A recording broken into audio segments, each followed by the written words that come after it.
New information about Joran Sloot, why he came to South America in the first place, how he met Stephany Flores now 2 days before he killed her, and how the FBI may have unwittingly helped pay for his little gambling vacation down here.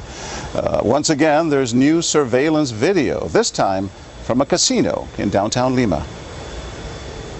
It was taken on May 30th, just hours before Stephany Flores was killed. It's 2:06 in the morning, and we see Joran walking alone to a poker table.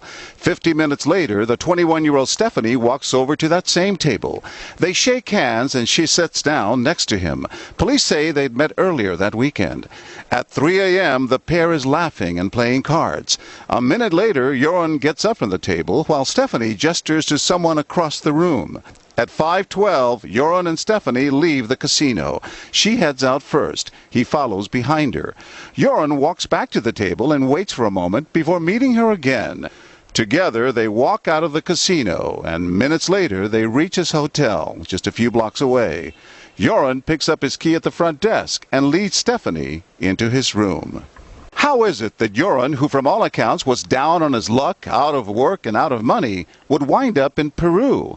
Well, as it turns out, his trip to South America may have been funded by a sting operation that began thousands of miles away on the island of Aruba. It was designed to help law enforcement once and for all locate the remains of Natalie Holloway. Back in April, Joran Sloot, it is alleged, offered to tell Natalie's family where her body was buried. In return, he demanded $250,000. In May, under the watchful eye of the FBI, an intermediary for the family meets Joran at a hotel in Aruba. He hands over $10,000 in cash to Joran. Another $15,000 is wired to a bank account in the Netherlands. Although he could have been arrested at that time, the FBI decided to wait and see if Joran would indeed lead them to Natalie's remains. He never did. Instead, a couple of weeks later, he's gambling in Colombia and then Peru.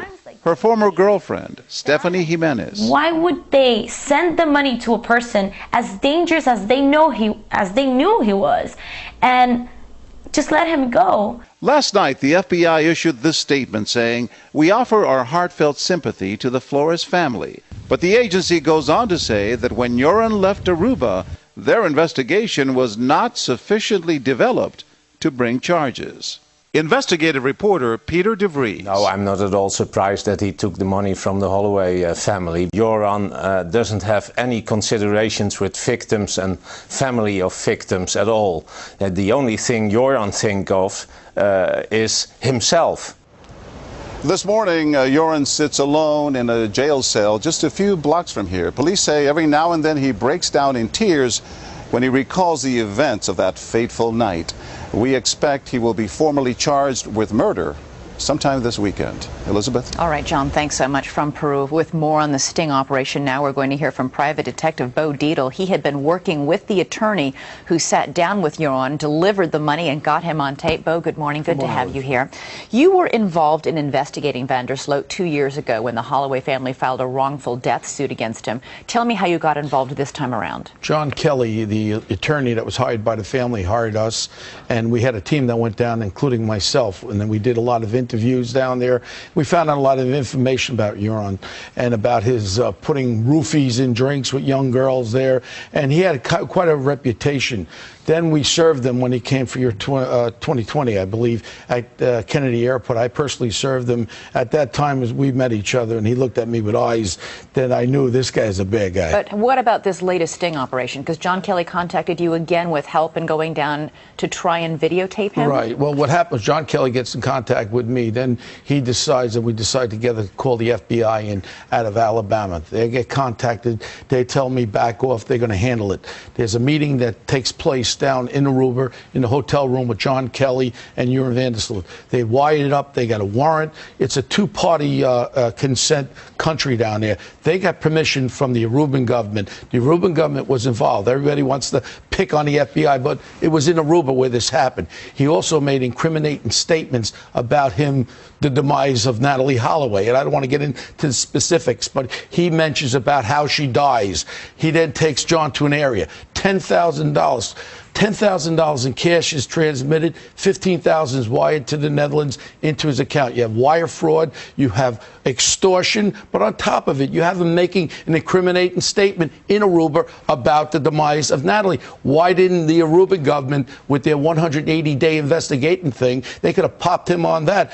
We can't blame the FBI that quickly. Well, because the Aruban government says this was an FBI operation and that they needed the FBI to make the arrest. Why didn't the FBI arrest him if they have him on videotape counting $10,000, giving a story about how Natalie Holloway was killed and where her body was hidden? If they have that, regardless of whether or not the information is true, they can get him on extortion. I agree with you on that, but I also have to agree that we're in Aruba at that time. The Aruban government were part and parcel with the FBI in the investigation. Why, when in Aruba, why didn't the Aruban authorities go on that new information they said legally on a video camera about how her demise occurred? Why didn't they lock him up on that? And then the FBI could have went and got their warrants or whatever they want to do. Remember, the only time the FBI got that complaint was almost a month later, after he was named as the murderer in Peru. We do have Vander Sloot on videotape that was taped by the FBI telling John Kelly information that turned out to be false, where her body was hidden. John Kelly went to that location. Nothing was there. Right. Obviously, the FBI and the family, Natalie Holloway's family, hoped that they would be able to get more information from him. You know what it's all about? It's about a mother who has not been able to bury her daughter after 5 years. So all my heart goes out to Natalie's mother there, and that's the most important thing we got to realize here. This is a mother who wants to have closure with the death of her daughter, to find the remains so she could bury her properly. And that's what this was all about.